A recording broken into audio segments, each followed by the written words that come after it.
Tablette numéro 2, la chambre de l'Amenti. La chambre de l'Amenti, chambre de la vie et de la mort qui baigne dans le feu du tout infini, repose dans le cœur profond de la terre, loin en dessous du continent englouti de l'Atlantide.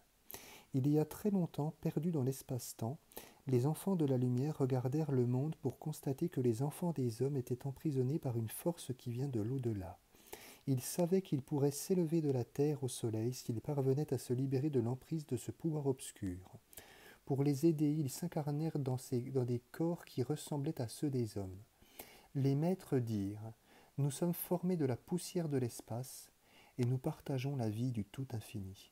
Nous vivons comme les enfants des hommes et pourtant nous sommes différents d'eux. » Ils utilisèrent leur pouvoir pour ouvrir de grands espaces très profondément au cœur de la croûte terrestre, isolés des enfants des hommes. Protégés par leur pouvoir et leur force, c'est ainsi qu'ils se protégèrent de la chambre de la mort. Ils ouvrirent beaucoup d'autres espaces qu'ils inondèrent de la lumière d'en haut et y apportèrent de nouvelles formes de vie. Ils construisirent les chambres de l'Amenti pour se régénérer et vivre jusqu'à la fin éternelle. Il y eut 32 enfants de la lumière qui s'incarnèrent parmi les hommes pour les libérer de l'emprise des forces de l'obscurité de l'au-delà.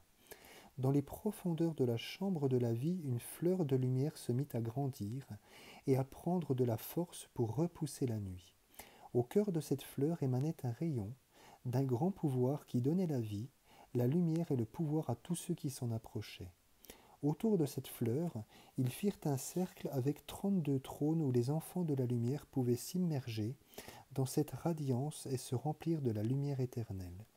Périodiquement, à chaque 1000 ans, ils trônent durant 100 ans avec leur premier corps de lumière afin qu'ils puissent s'imprégner de l'esprit de vie. C'est là que depuis le fond des âges, inconnus des hommes, ils accélèrent et éveillent l'esprit de la vie. Ils reposent dans les chambres de la vie, laissant leur âme rayonner et imprégner le corps des hommes. Inconnus des races humaines, près du feu froid de la vie, les enfants de la lumière siègent et vivent éternellement dans la chambre de la vie. D'une époque à l'autre, pendant que leur corps de lumière sommeille, ils s'incarnent dans le corps des hommes et leur enseignent comment sortir de l'obscurité pour aller vers la lumière. C'est alors qu'ils s'éveillent et sortent des profondeurs pour devenir des lumières infinies parmi les mortels. Il en est de même de celui qui s'élève progressivement de l'obscurité profonde de la terre intérieure et qui se propulse lui-même hors de la nuit. Il se libère des chambres de l'Amenti pour éclore comme une fleur de lumière et avec sa sagesse, il enseigne aux hommes à devenir des maîtres de la vie et à se libérer de l'obscurité de la nuit. Silencieux, étranges et redoutables, vêtus de leur pouvoir, différents et pourtant unis aux enfants des hommes, ces êtres attirent à eux la force de vie.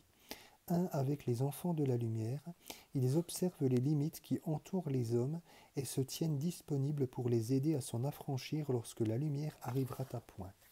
Au cœur de la flamme éternelle résident les 7 seigneurs de l'espace-temps qui aident et guident les enfants des hommes dans le passage qui traverse le temps. Au centre se trouve le neuf infini, qui prend la forme d'un cercle entier qui projette son bras selon son intention. C'est lui le Seigneur des Seigneurs. Redoutable dans sa présence voilée, il préside au grand cycle cosmique. Il surveille et mesure la progression des hommes. Autour de lui siègent les 6 seigneurs des cycles, 3, 4, 5, 6, 7 et 8.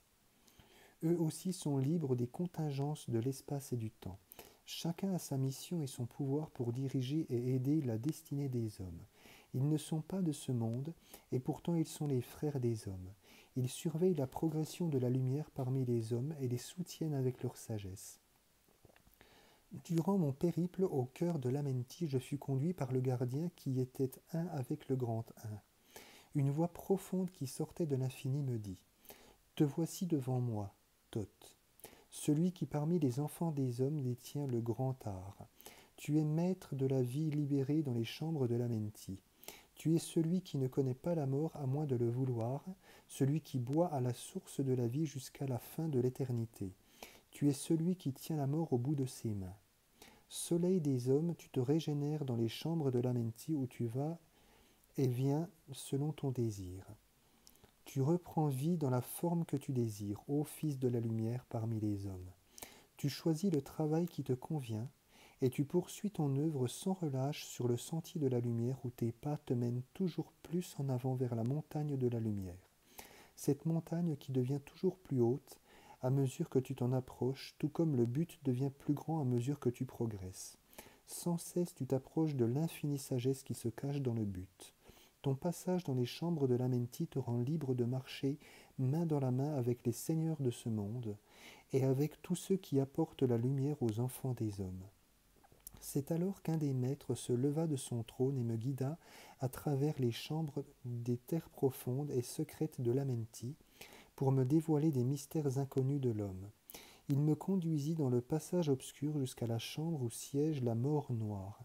Cette grande chambre était vaste, bien que dans l'obscurité absolue, elle était remplie d'une forme de lumière immanente. Devant moi se dressait un grand trône d'obscurité sur lequel siégeait une figure voilée. Elle était plus noire que noire, d'une noirceur qui n'était pas celle de la nuit. Le maître s'arrêta devant elle, et la voix qui donne la vie, il dit « Ô maître de l'obscurité, berger qui montre la voie d'une vie à l'autre, je te présente un soleil du matin. Ne plonge pas sa lumière dans l'obscurité, rends-le invulnérable au pouvoir de la nuit. Reconnais-le et accepte-le comme un de nos frères qui se sont élevés de l'obscurité à la lumière. Laisse sa lumière s'épanouir librement dans la nuit, libère sa flamme de la servitude. » À ces mots, la forme obscure étendit la main d'où s'éleva une flamme claire et brillante qui repoussa le rideau de l'obscurité et qui éclaira la chambre. Tout l'espace s'embrasa comme si l'obscurité elle-même était le combustible qui alimentait le feu. Des myriades de fleurs de feu éclataient en gerbes pour allumer encore plus d'étincelles qui se répandaient dans la nuit en projetant une lumière diffuse. Entouré d'un voile d'obscurité qui lui servait de combustible éternel, ces étoiles de lumière brillaient sans qu'il soit possible de rassasier leur soif d'éclairer. Allant et venant comme des lucioles du printemps, elles remplissaient l'espace de lumière et de vie. C'est alors qu'une voix puissante et solennelle se fit à nouveau entendre. Voici les lumières que sont les âmes des hommes. Elles grandissent et décroissent à jamais, toujours vivantes dans le changement de la vie et de la mort. Lorsqu'elles ont monté en fleurs et atteint le zénith de leur croissance, je projette le voile de l'obscurité qui va les transmuer en de nouvelles formes de vie. C'est ainsi qu'elles iront d'une époque à l'autre, sans cesse en croissance, d'une flamme à l'autre, pour illuminer l'obscurité avec le grand pouvoir, rassasiée et en même temps non rassasiée par le voile de la nuit. C'est ainsi que l'âme de l'homme se déploie sans cesse en grandissant, rassasiée et pourtant non rassasiée par l'obscurité de la nuit. Moi, la mort, je viens, et pourtant je suis éphémère puisque la vie éternelle existe partout. Sur le chemin éternel, je ne suis qu'un obstacle qui est vite conquis pour la lumière infinie. Je suis le combustible du feu éternel. Éveille-toi, ô flamme qui brûle sans cesse à l'intérieur et qui conquiert le voile de la nuit. C'est alors que toutes les flammes réunies éclatèrent et fusionnèrent jusqu'à ce qu'il ne reste plus rien d'autre que de la lumière solide. Alors la voix du maître se fit à nouveau entendre. Regarde ton âme comme elle grandit dans la lumière, libérée à jamais du Seigneur de la nuit. Il me guida à travers de grands espaces pour découvrir les mystères des enfants de la lumière. Mystères que l'homme peut connaître s'il devient lui-même un soleil de lumière. Au retour, il me guida vers la chambre de lumière pour me prosterner devant les grands maîtres, les seigneurs des cycles de l'au-delà.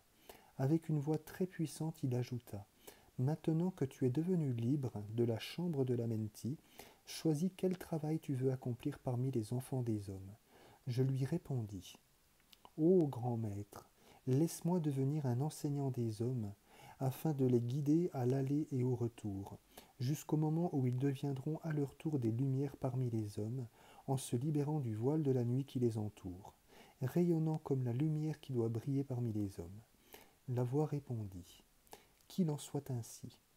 Tu es maître de ta destinée, libre de prendre ou de rejeter selon ton vouloir. Empare-toi du sceptre du pouvoir et de la sagesse.